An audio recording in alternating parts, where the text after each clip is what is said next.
जय हिंद साथियों। आज का हमारा डिस्कशन होने वाला है स्वतंत्रता के अधिकार पर।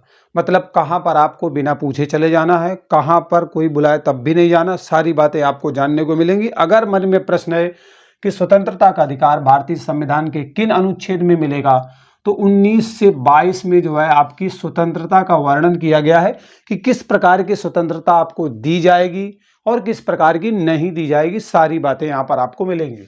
बेटा मौलिक अधिकार के अंतर्गत ही आता है, क्योंकि जानते हो वर्तमान में आपके 6 मौलिक अधिकार है और मौलिक अधिकार पर मैं डिस्कशन नहीं करना चाहता, क्योंकि पूर्ववर्ती वीडियो में मैं उस पर जो है डिस्कशन फुल डिटेल कर चुका हूं। ठीक, तो अब यहां पर आप सोचेंगे तीन अनुच्छेद तो दिए गए, 19, 20, 21 और 22, चार दिए गए हैं। 19, 20, 21, 22 चार अनुच्छेद हैं।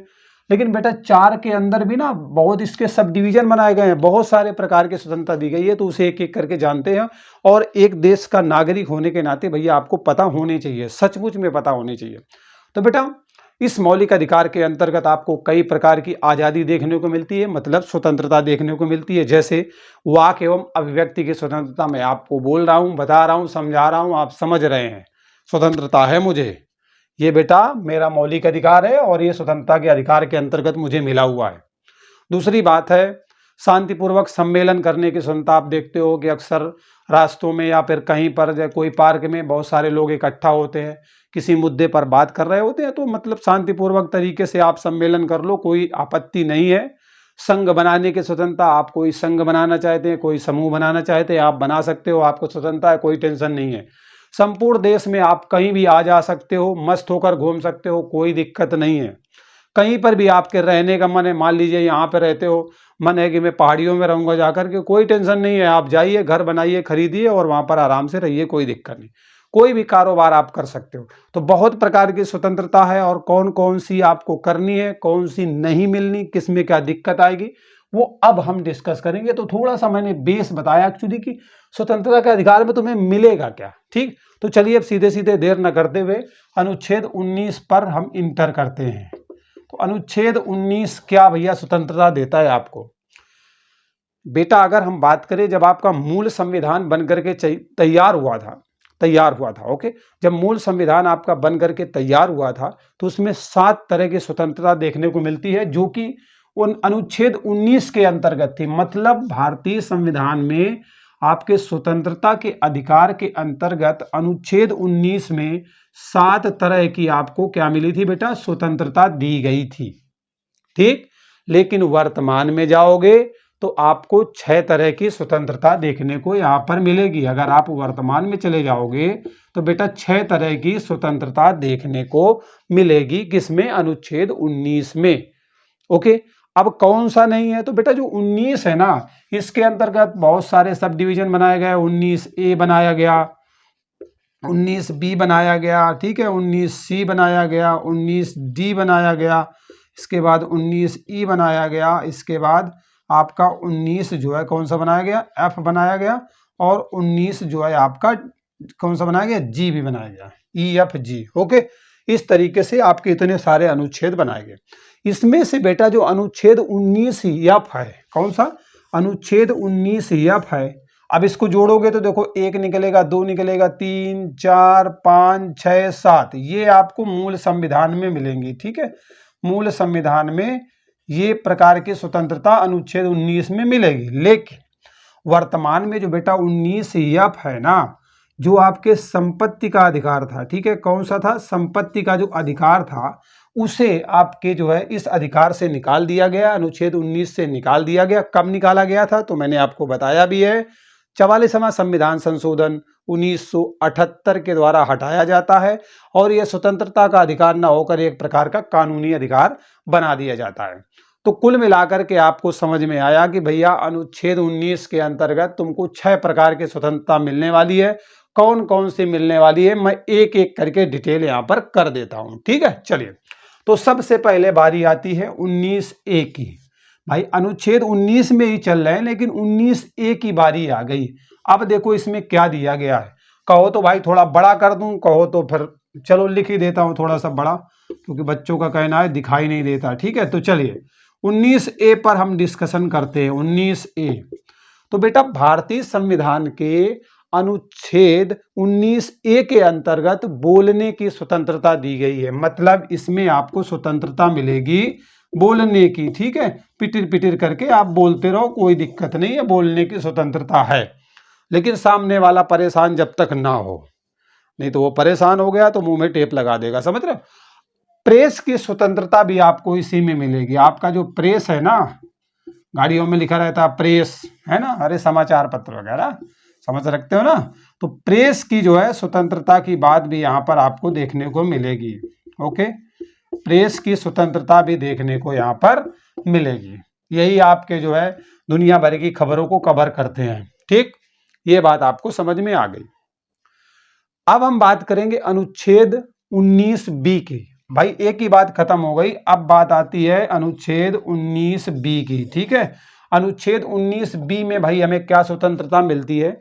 तो बेटा भारतीय संविधान के अनुच्छेद 19B में आपको स्वतंत्रता दी गई है कि शांतिपूर्वक बिना हथियारों के कहीं पे भी आप सभा कर सकते हो। मतलब शांतिपूर्वक, है ना, शांति के साथ, समझ रहे हो ना, मतलब आराम से, हथियार वगैरह नहीं होने चाहिए, शांतिपूर्वक बिना हथियारों के। क्योंकि मान लो कहीं बवाल हो जाए तो गोलीबारी न चला दो, तो बिना हथियारों के आप कहीं पर भी सभा कर सकते हो। क्या कर सकते हो? सभा कर सकते हो। ये आपको स्वतंत्रता अनुच्छेद 19B के अंतर्गत देखने को मिलेगी, ठीक है। तो ये बातें आपको दो समझ में आ गई। अब मामला है कि भैया 19C में आपको क्या मिलेगा, तो उसे भी मैं अभी डिटेल करता हूं आपको। अच्छा, यहां तक समझ में आया कि नहीं आया? अगर वीडियो अच्छा लग रहा हो तो सब्सक्राइब कर लेना, बेल आइकन, मतलब चैनल को कर लेना, बेल आइकन भी प्रेस कर लेना, कहने का मतलब ये। तो अनुच्छेद 19 के अंतर्गत संघ बनाने की स्वतंत्रता मिलेगी, ठीक है। 19C में बेटा आपको संघ बनाने की स्वतंत्रता है। कोई भी आप संघ बना सकते हैं, ठीक है। कोई भी संघ बना सकते हैं, कोई भी समूह बना सकते हैं, आप स्वतंत्र है, कोई उसमें दिक्कत की बात नहीं है। अनुच्छेद 19C आपको बोलता है कि कोई भी संघ समूह आप बना सकते हो। इसके बाद बारी आती है आपके अनुच्छेद 19D की। अनुच्छेद 19D में क्या दिया गया है बेटा? अनुच्छेद 19D के अंतर्गत देश के किसी भी क्षेत्र में आप आवागमन कर सकते हो, घूमने के लिए जा सकते हो, हिल स्टेशन पर भी जा सकते हो, पहाड़ों पर भी जा सकते हो, कहीं पर भी जा सकते हो, ठीक। भारत और भारत के जो क्षेत्र हैं उनकी बात मैं कर रहा हूं। दूसरे देश में मत घुस जाना, नहीं मामला बिगड़ जाएगा, ठीक है। अपने देश की बात कर रहे हैं, मतलब अपने राज्य में, अपने देश में, अपने शहर में, कहीं पे भी जा सकते हो, लेकिन दूसरे देश में मत घुस जाना, इस स्वतंत्रता को लेकर के, ठीक है। तो अनुच्छेद 19D के अंतर्गत क्या मिला कि देश के किसी भी क्षेत्र में आप जा सकते हैं। मतलब देश के किसी भी क्षेत्र में आवागमन आप कर सकते हैं, आवागमन कर सकते हैं, ठीक है। आवागमन कर सकते हैं, आ जा सकते हैं, कोई चिंता की बात नहीं है। आराम से जाइए और घूम के आइए, ठीक है। अब अगर बात करें अनुच्छेद 19E की, तो भारतीय संविधान का जो 19E है वो कहता है कि देश के किसी भी क्षेत्र में आप निवास करना चाहें, वहां पर बसना चाहें, आराम से बसिए। मतलब किसी भी स्थान पर आप बसना चाहते हैं, निवास करना चाहते हैं तो आप करिए, कोई दिक्कत नहीं है। लेकिन भारत और भारत का क्षेत्र होना चाहिए, दूसरे देश में नहीं। ओके, चलिए अब 19F की बारी आती है। तो बेटा 19F में क्या दिया गया था? संपत्ति का अधिकार था, तो उसे मैंने यहाँ पर पहले ही आपको बता दिया था, तो इसलिए यहाँ पर उसकी जरूरत नहीं बताने की। अब बात आती है आपके 19G की। किसकी आती है? 19G। तो भारतीय संविधान का 19G कहता है कि आप कोई भी व्यापार कर सकते हो अपनी जीविका को चलाने के लिए।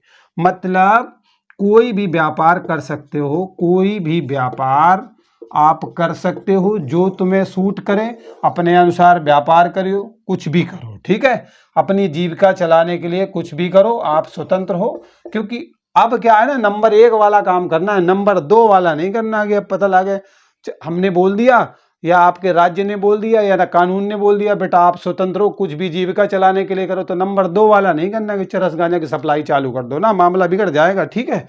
नारकोटिक्स डिपार्टमेंट उठा के धर लेगा, उसके बाद बेटा जमानत ना होगी तुम्हारी। तो 19G कहता है कि कोई भी व्यापार जो कि वैध हो, ठीक है, समाज में उसका कोई ऐसा प्रभाव ना पड़े, वो आप कर सकते हो। तो ये बेटा आपको 19 जो अनुच्छेद नंबर वाला 19 है ना, वो आपको समझ में आ गया। अब हम चलते हैं 19 के बाद किसमें, 20 में। ठीक है, चलो तो अब अनुच्छेद 20 पर चर्चा करते हैं कि यहाँ पर आपको किस प्रकार की स्वतंत्रता दी गई है। भाई देखो पता होनी चाहिए ना, सच में हमें कहा है कि स्वतंत्रता है, कोई व्यक्ति रोक ले कि नहीं जा नहीं सकते। अरे कैसे नहीं जाएंगे, बिल्कुल जाएंगे भाई, क्यों नहीं जाएंगे बताओ, है ना। तो चलो अब हम बात करते हैं अनुच्छेद 20 की। तो बेटा भारतीय संविधान का जो अनुच्छेद 20 है वो अपराधों के लिए दोष सिद्ध के संबंध में संरक्षण की बात करता है। मतलब अपराध आपने कर दिया है, दोष सिद्ध अभी हुआ नहीं है या फिर होने वाला है, ठीक है, तो उसमें आपको संरक्षण किस तरीके से मिलेगा। कुल मिलाकर मैं कह सकता हूं कि आपका जो अपराध है ना, किसी अपराध में आप पकड़े गए हैं तो अपराधों की जो है दोष सिद्ध में आपको क्या मिलेगा, संरक्षण मिलेगा। किस तरीके से संरक्षण मिलेगा अभी मैं आपको एक एक करके बताता हूं। ओके बेटा, इस अनुच्छेद में आपको 3 प्रकार की स्वतंत्रता मिलती है। अभी दोष सिद्ध पहले नंबर वाली, किसी भी व्यक्ति को एक अपराध के लिए एक ही बार सजा मिलेगी। मतलब कहने का है कि कोई व्यक्ति है, उसने अपराध कर दिया है, ठीक है, तो उस अपराध के लिए क्या होगा, एक अपराध किया है उसने तो उसके लिए क्या होगा, एक ही बार उसे सजा मिलेगी। लेकिन अगर क्या होता है, वो एक साथ जो है एक को मार देता है तो भी उसी तरीके की सजा होगी, और अगर 10 को मार देता है तो भी वही सिचुएशन आने वाली है। कहने का मतलब है एक अपराध की एक सजा मिलेगी, 4 सजाएं नहीं दी जाएंगी, पहली बात। दूसरी बात क्या स्थिति होगी, अगर कोई व्यक्ति अपराध करता है, दोष सिद्ध हो जाता है तो फिर क्या होगा। तो बेटा अपराध करते समय जो कानून बनाया गया है, मान लीजिए किसी व्यक्ति ने कोई अपराध किया और उस समय कोई कानून था कि उस व्यक्ति को 5 वर्ष की सजा दी जाएगी, लेकिन बाद में क्या हुआ, नया कानून आ गया और उस कानून को जटिल बना दिया गया और अब कर दिया गया 20 वर्ष की सजा। अब उस व्यक्ति ने जब अपराध किया था तो उस समय जो सजा मिलती थी वो बेटा 5 वर्ष की मिलती थी, लेकिन वर्तमान में क्या है, वो जेल चला तो गया है। मान लीजिए आज उसने अपराध कर दिया, तब 5 साल की सजा मिल रही थी, लेकिन कल जब वो जेल पहुंचा तो पता लगे 20 वर्ष की सजा कर दी गई थी।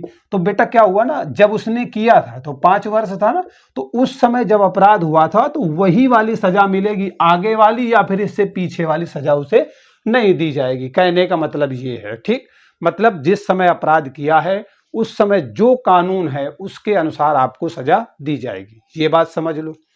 तीसरी बात है कि किसी भी व्यक्ति को न्यायालय में गवाही देने के लिए आप बाध्य नहीं कर सकते हो, जबरदस्ती नहीं कर सकते हो, 3rd डिग्री इस्तेमाल नहीं कर सकते हो, जाकर के मार पिटाई करके नहीं देना पड़ेगा, ऐसा कुछ नहीं है। कहने का मतलब है ये 3 प्रकार के संरक्षण मिलते हैं अपराधियों को भी। मतलब दोष सिद्ध हो गया किसी व्यक्ति पर तो उसे क्या होगा, एक अपराध के लिए एक सजा दी जाएगी अगर व्यक्ति पर दोष सिद्ध हो जाता है तो। दूसरी बात, जिस समय अपराध किया है उसके अनुसार सजा मिलेगी, आगे पाछे वाले कानून के अनुसार सजा मिलनी नहीं है। तीसरे नंबर वाला पॉइंट है बेटा कि जबरदस्ती गवाही के लिए बाध्य नहीं करोगे आप, ठीक है, गवाही के लिए आप क्या करोगे, बाध्य नहीं कर सकते हो उस व्यक्ति को, बस इतनी सी बात आपको समझना है। तो ये इतने प्रकार की स्वतंत्रता कहीं ना कहीं दोष सिद्ध होने पर भी मिलती है अपराधियों को, ये बात भी समझ में आ गई। अब हम बात कर लेते हैं अनुच्छेद 21 की, ठीक है। अनुच्छेद 21 में प्राण एवं दैहिक स्वतंत्रता की बात की गई है। ये क्या है अभी मैं सब आपको बताता हूं, पहले इसे हम करते हैं साफ, ठीक। चलो तो अब बारी आती है आपकी अनुच्छेद 21 की। किसकी आती है बेटा, अनुच्छेद 21, ठीक। तो अनुच्छेद 21 के अंतर्गत प्राण एवं दैहिक स्वतंत्रता की बात की गई है। कौन सी, प्राण एवं दैहिक स्वतंत्रता की बात की गई है। ये भाई किस तरीके स्वतंत्रता है इसे भी हम समझ लेते हैं। इसमें होता क्या है, तो बेटा इस अनुच्छेद के अंतर्गत किसी भी व्यक्ति को उसके जीवन और व्यक्तिगत स्वतंत्रता के अधिकार से आप वंचित नहीं कर सकते। कहने का मतलब ये है, कोई व्यक्ति है, ठीक है, वो अपना जीवन जीना चाहता है तो उसे जीने दीजिए। मतलब उसकी जो व्यक्तिगत स्वतंत्रता है ठीक है, उसके जीवन के लिए जो स्वतंत्रता मिली है उसे आप वंचित ना करें, वो इस अनुच्छेद में बताया गया। जबरदस्ती उसको परेशान ना करें। इस अनुच्छेद में बताया गया है कि सरकार का दायित्व है, क्या दायित्व है, कि अपने जो नागरिक है उनके स्वास्थ्य पर ध्यान दे, स्वस्थ रखने का प्रयास करे। अब सरकार की जिम्मेदारी थोड़ी ना है कि आप स्वस्थ रहो। आप सुबह उठोगे नहीं, एक्सरसाइज नहीं करोगे, सारे काम नहीं करोगे, कहाँ स्वस्थ रहोगे। ठीक है, फिर भी बताया गया है, कानून बनाया गया है कि भाई लोग स्वस्थ रहें, ये सरकार की जिम्मेदारी है, और स्वच्छ पर्यावरण मिले तो इसमें हमारी भागीदारी भी है और सरकार की भी भागीदारी है, क्योंकि मिलजुल कर पर्यावरण को हम संरक्षित कर सकते हैं। तो इन्हीं कार्यों को बढ़ाने के लिए भारत सरकार ने भी काम किया था। क्या किया था? संसद के द्वारा राष्ट्रीय हरित न्यायाधिकरण अधिनियम 2010 लेकर के आए थे, और ये जो अधिनियम है ना, इसकी स्थापना अक्टूबर 2010 में की जाती है। और ये आपका अधिनियम जो है बेटा पर्यावरण से संबंधित है और पर्यावरण वाले मामलों के प्रति उत्तरदायी भी है। ठीक, तो इसमें आपको स्वतंत्रता मिल गई। प्राण एवं दया की भैया जीवन है और उसकी व्यक्तिगत स्वतंत्रता है, उसे आराम से जीने दीजिए, परेशान ना करिए। अब इसमें मामला और आगे बढ़ जाता है। इसी में आपका अनुच्छेद आता है 21A। क्या आता है बेटा? अनुच्छेद 21A आता है। इसमें किस प्रकार की स्वतंत्रता दी गई है उस पर भी बात कर लेते हैं। बेटा अनुच्छेद 21A के अंतर्गत ये बताया गया है, नागरिकों को राज्य ये बताता है कि 6 से लेकर के 14 वर्ष के जो सभी बच्चे हैं ना, उनको अनिवार्य शिक्षा उपलब्ध करवाई जाए। कैसी शिक्षा? अनिवार्य शिक्षा उन्हें बिल्कुल दिलवाई जाए, जरूरी है और बहुत जरूरी है, क्योंकि अगर आप शिक्षित हैं तभी राष्ट्र का विकास बेहतर तरीके से हो सकता है। तो कहने का मतलब है, इसमें बताया गया है कि 6 से लेकर जो 14 वर्ष के जो बच्चे हैं ना, उनकी शिक्षा अनिवार्य होनी चाहिए और निःशुल्क होनी चाहिए। ऐसा जो है अनुच्छेद 21A के अंतर्गत देखने को मिलता है। ये भी आपको जो है बताया गया है। अनुच्छेद 19 नहीं, मामला 21 का है भाई, 19 का तो कब का खत्म हो गया। ठीक है, 21A में ये बताया गया है। ओके, अब आपके मन में प्रश्न होगा कि ये जो 6 से 14 वाला मामला है, ये 21A कब जोड़ा गया? तो इसे बेटा जो 86वां संविधान संशोधन था ना, जो कि आपके 2002 में होता है, इसके द्वारा जो है जोड़ा जाता है अनुच्छेद 21A। तो ये बात भी आपको यहाँ पर समझ में आ गई, किसी प्रकार का कोई डाउट नहीं होगा। ठीक है, चलिए अब हम बात कर लेते हैं अगले अनुच्छेद की, जो कि अब लास्ट है आपकी स्वतंत्रता का। लेकिन इसमें बहुत सारी बातें हैं, क्योंकि जो आपके एक तरीके से आतंकवादी गतिविधियां होती हैं या देश को नुकसान पहुंचाने वाली गतिविधियां होती हैं, उसके लिए किस प्रकार से किसी व्यक्ति को जो है पुलिस रातों रात उठा सकती है और 3 महीने तक उसका आता पता भी नहीं चलेगा। ठीक है, ये सारी बातें आपको जानने को मिलेगी अनुच्छेद 22 के अंतर्गत। ठीक है, तो अनुच्छेद 22 की हम यहाँ पर बात कर लेते हैं। बेटा भारतीय संविधान का जो अनुच्छेद 22 है, इसमें विशेष दशाओं में गिरफ्तारी की बात की गई है और निरोध में संरक्षण की भी बात की गई है। ठीक है, मतलब यहाँ पर आपको गिरफ्तारी की बात की गई है और निवारक निरोध की भी बात की गई है। ठीक है, कहने का मतलब है उसे किस प्रकार से जो है किसी भी व्यक्ति को अपराध करने से पहले रोका जा सकता है या अपराधी को किस तरीके से गिरफ्तार किया जाएगा, ये आपको अनुच्छेद 22 में देखने को मिलेगा। कहने का मतलब है इस अनुच्छेद में बताया गया है कि अगर कोई भी व्यक्ति मनमाने ढंग से, मतलब कहने का है कि किसी भी व्यक्ति को मनमाने ढंग से पुलिस के द्वारा या फिर प्रशासन के द्वारा क्या किया जाता है, हिरासत में ले लिया जाता है, तो उसे 3 प्रकार की स्वतंत्रता मिलेगी। मान लीजिए कोई व्यक्ति है, ये एक व्यक्ति है, ठीक है, अच्छा खासा रात में सो रहा था और आई पुलिस और क्या किया, इसको उठा करके सीधे ले गई और बस कहाँ चला गया बेचारा, है ना। तो इस तरीके से उठा के लेके चली गई। तो इस दौरान क्या होगा, इसे 3 प्रकार की स्वतंत्रता मिलेगी। अब जानकारी होगी तब तो पता चलेगा, अब जानकारी नहीं होगी तो वहीं कूटे जाओगे कायदे से, है ना।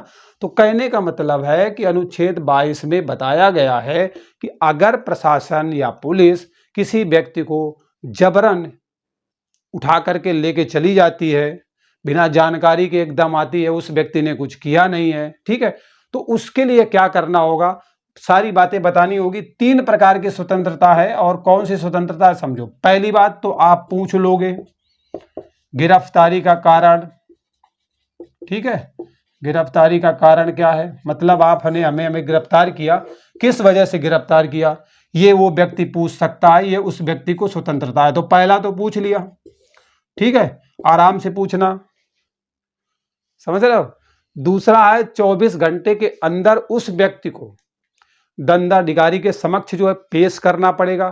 कहने का मतलब है कि 24 घंटे के अंदर 24 घंटे के अंदर उस व्यक्ति को जो है दंडाधिकारी के समक्ष पेश करना पड़ेगा। लेकिन अब मान लो उसे गाड़ी में लेके जा रहे हैं, जाम में फंस गए, तो जाम में 4 घंटे तक फंसे रहे, तो वो बेटा फंसने वाले जो 4 घंटे हैं ना वो जोड़े नहीं जाएंगे। मतलब 24 घंटे होने चाहिए, लेकिन जो 4 घंटा जाम में फंसा है ना वो हटा देना, माइनस कर देना, ये समझ लेना। उसके बाद 24 घंटे होना चाहिए। मान लीजिए कोई व्यक्ति को हम लेके जा रहे थे, 28 घंटे ले गए, लग गए पूरा दंडाधिकारी तक पहुंचाने में। अब क्या हुआ, 6 घंटे जाम में फंसे रहे, तो 6 घंटे इसमें घटा दो 28 में से, मतलब 22 घंटे, तो 24 घंटे के अंदर अंदर हमने पहुंचा दिया ना। कहने का मतलब ये है। तो ये दूसरी स्थितियां, ये दूसरी स्वतंत्रता हो गई। तीसरी स्वतंत्रता क्या है, उस पर भी हम बात कर लेते हैं। तो तीसरे नंबर की स्वतंत्रता कहती है कि जो व्यक्ति है जिसे आप उठा करके या प्रशासन उठा करके ले गया है, उसे अपने पसंद का जो है वकील होगा और उससे सलाह लेने का अधिकार होगा। मतलब पसंद के वकील से, ठीक है, पसंद के वकील से, अरे कुल मिला पसंद के क्या होगा, पसंद नापसंद की बात थोड़ी ना। अपना जो वकील होगा उसका पर्सनल वाला, उससे क्या होगा, सलाह लेने का अधिकार होगा। ठीक है, किस, उस व्यक्ति को। ये सारी जो है स्वतंत्रताएं आपको भारतीय संविधान के अनुच्छेद 22 के अंतर्गत मिलती हैं कि किस तरीके से गिरफ्तारी कर ली गई है। भाई हम पूछ लेंगे कारण क्यों उठा लिया हमें, 24 घंटे में जो है मजिस्ट्रेट के सामने प्रस्तुत करना होगा और अपने पसंद के वकील से वो व्यक्ति सलाह ले सकता है। ये स्वतंत्रताएं मिलती हैं। अब यहाँ पर आप देख रहे हो निवारक निरोध भी लिखा, इसको बहुत ध्यान से समझ लो, क्योंकि मामला यहाँ पर क्या होता है ना, आतंकवादी गतिविधियां भी इसी में आती हैं, या फिर देश को तोड़ने वाली बातें, या फिर कोई मतलब ऐसा जिसमें देश की जो शांति व्यवस्था है वो भंग होने का खतरा हो, वो आपका निवारक निरोध के अंतर्गत आएगा। अब क्या क्या है भाई, इसे सब कुछ मैं आपको समझा देता हूं। बेटा भारतीय संविधान के अनुच्छेद 22 में निवारक निरोध का जो है आपको विस्तार देखने को मिलेगा, अनुच्छेद 22 में। हालांकि बात भी हम उसी पे कर रहे हैं। ठीक है, इसका अर्थ क्या है, इसका अर्थ है कि किसी व्यक्ति को क्या कर देना, निरुद्ध कर देना। निरुद्ध करने का मतलब है कि वो व्यक्ति अपराध करने वाला था, लेकिन अपराध करने से पहले हमने रोक लिया। हालांकि आप देखते हो अपराध होने के बाद ही पहुंच पाती है पुलिस आपकी या प्रशासन, लेकिन क्या होता है ना, कुछ स्थितियों में देखा नहीं कि वहां पर आतंकवादी गतिविधियां होने वाली थी, लेकिन उससे पहले ही जो है एनआईए के द्वारा सूचना मिल गई है ना, एनआईए के द्वारा, तो वो पकड़ गए आतंकवादी जो थे, तो पहले ही पकड़ गए ना वो लोग। मतलब जो काम करने वाले थे, जिस मिशन को अंजाम देने वाले थे, वो नहीं दे पाए, पहले ही पकड़ गए, तो एक तरीके से निवारक निरोध वाला काम कर गया। कहने का मतलब है कि कोई व्यक्ति अपराध करने वाला हो, लेकिन उससे पहले ही उसे रोक लेना, उससे पहले ही उसे निरुद्ध कर देना, मतलब अपराध करने से रोक लेना। कहने का मतलब समझ रहे हो। इसका उद्देश्य ये भी होता है कि उस व्यक्ति को क्या करना होता है, अपराध के लिए दंड देना नहीं होता है, बल्कि अपराध से रोकना होता है। ये तो छोटे मोटे मामले में चल जाएगा कि मान लो कोई व्यक्ति है, खिसका हुआ है, ठीक है, और वो मर्डर करने वाला है, तो मान लीजिए करने वाला है, लेकिन उससे पहले ही प्रशासन जाकर के पुलिस उसे रोक लेती है, तो ये तो चलेगा। लेकिन मान लीजिए कोई आतंकवादी गतिविधि कर रहा है, तब तो भाई वो लंबे से जाएगा, और जाना भी चाहिए। समझ रहे हो। तो ये कहने का मतलब है, तो निवारक निरोध का मतलब है किसी व्यक्ति को अपराध करने से पहले ही रोक देना, उसको दंड देना कोई उद्देश्य नहीं है, बल्कि क्या होता है कि जो है हमारी जो शांति व्यवस्था बनी हुई है और जो हमारी सुरक्षा वाला जो मैटर है ना, वो किसी प्रकार का जो है प्रभावित ना हो, मतलब किसी प्रकार का व्यवधान उसमें ना पड़े, ना शांति में पड़े, भारत की सुरक्षा में भी ना पड़े, तो इसलिए ऐसा किया जाता है, तो वो आपके निवारक निरोध के अंतर्गत आता है। अब होता क्या है, उससे पहले एक बात और बताना चाहूंगा, दो बातें समझ लो। गिरफ्तारी और निवारक निरोध में अंतर क्या होता है, पूछा जा सकता है। यहां पर अच्छा दोनों लिखे भी हैं, तो इनको मैं थोड़ा डिटेल कर देता हूं, थोड़ा सा 1-2 मिनट की बात है, बढ़िया से समझ में आ जाएगा। एक तो आपकी गिरफ्तारी हो गई और दूसरा हो गया निवारक निरोध। अच्छा, गिरफ्तारी कब होगी, कब होगी, किसी व्यक्ति ने आप पर आरोप लगा दिया, मतलब आप पे लग गया आरोप, और आप पे लगा आरोप, तो क्या होगी, गिरफ्तारी होगी। आएगी पुलिस और आपको लेकर के जो है थाने चली जाएगी। ठीक, मतलब कहने का है कि किसी व्यक्ति पर अगर किसी अपराध को करने का आरोप लगाया गया है तब तो गिरफ्तारी होगी। लेकिन निवारक निरोध के मामले में क्या होता है, इसमें बेटा कोई व्यक्ति अपराध करने वाला होता है, उससे पहले ही उसे रोक लिया जाता है। कारण क्या है रोकने का? जो विधि व्यवस्था है ना, जो कानून व्यवस्था है ना, वो किसी प्रकार से प्रभावित ना हो, मामला ना बिगड़े। तो ये दोनों चीजें आपको समझ लेना। मतलब गिरफ्तारी में क्या हुआ, आरोप, अपराध का आरोप लगा, गिरफ्तारी हो गई। इसमें क्या होता है, अपराध से पहले रोक लेना। ठीक है, अपराध से पहले ही आदमी को रोक लेना, वो निवारक निरोध के अंतर्गत आता है। अब आपके मन में प्रश्न होगा कि इसके अंतर्गत क्या कोई कानून बनाए गए? बहुत सारे कानून बनाए गए, लेकिन अगर बहुत सारा कमेंट करोगे तो मैं उस पर प्रॉपर वीडियो बना दूंगा। अभी एग्जाम्पल के लिए 2-3 जो भयानक भयानक कानून बनाए गए उनके बारे में बता देता हूं। राष्ट्रीय सुरक्षा कानून 1980 में बनाया गया था। ठीक है, राष्ट्रीय सुरक्षा कानून ये आपका बनाया गया था 1980 में।